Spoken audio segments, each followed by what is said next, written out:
एलिरा बहुत खुश थी। वो एक छोटे से गांव में रहती थी। वो अपने पापा के साथ काम करती थी।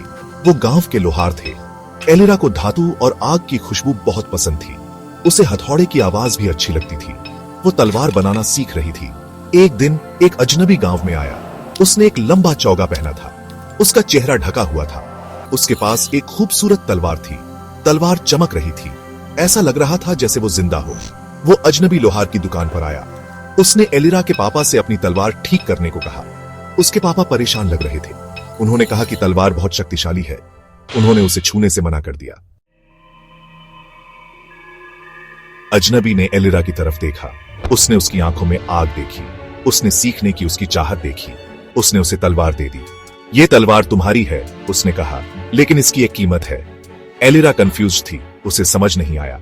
क्या कीमत? उसने पूछा। अजनबी मुस्कुराया। हर जीत के साथ तुम अपना एक हिस्सा खो दोगी, उसने कहा।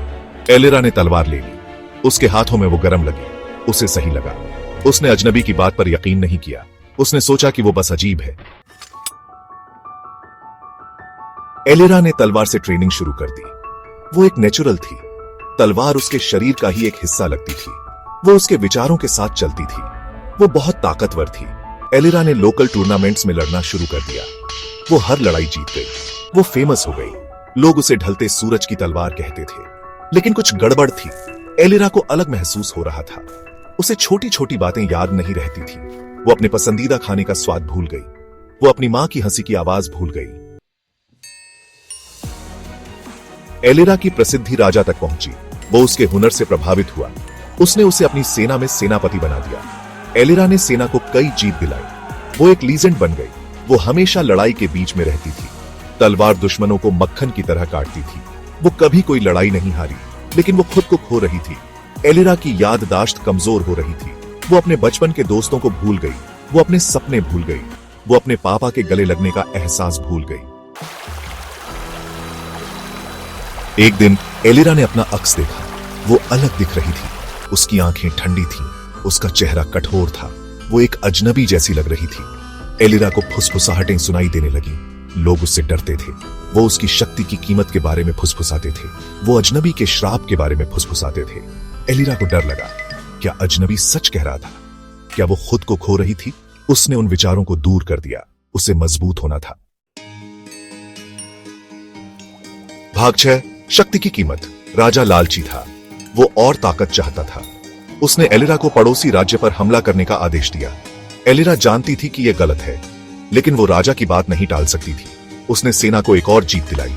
उसे कुछ महसूस नहीं हुआ, न खुशी न गम, बस खालीपन। उस रात एलिरा ने एक सपना देखा। उसने अपने पापा को देखा। वो रो रहे थे। वो उससे रुकने के लिए विनती कर रहे थे। वो कह रहे थे कि वो खुद को खो रही है। भाग 7, एक चुनाव करना होगा। एलिरा ठंडे पसीने में उठी। सपना असली लगा। उसे अपने पापा का प्यार याद आया। उसे अपनी खुद की हंसी याद आई। उसे सच्चाई का एहसास हुआ।